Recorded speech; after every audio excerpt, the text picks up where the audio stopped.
Hello, kumusta? Magandang araw. Magluluto tayo ng simpleng chicken adobo. Gusto ko yan. At ang una kong ginawa, nilagyan ko muna ng toyo, bawang at paminta. Minarinate ko muna yan ng 30 minutes. Nilagyan ko rin ng kalamansi. At nung nasabad na ng 30 minutes, nagisa na ako ng bawang, sibuyas,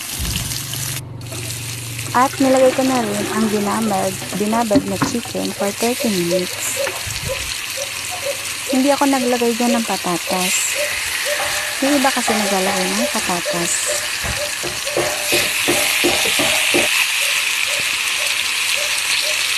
Ayan, nilagay ko na lahat. Sinangkot ko muna mabuti. At nung medyo nagmantika na, pinakulan ko na mabuti. At nung lumapot na, pwede na po. Pwede tayong kumain, kain tayo. Gusto ko yan. Salamat!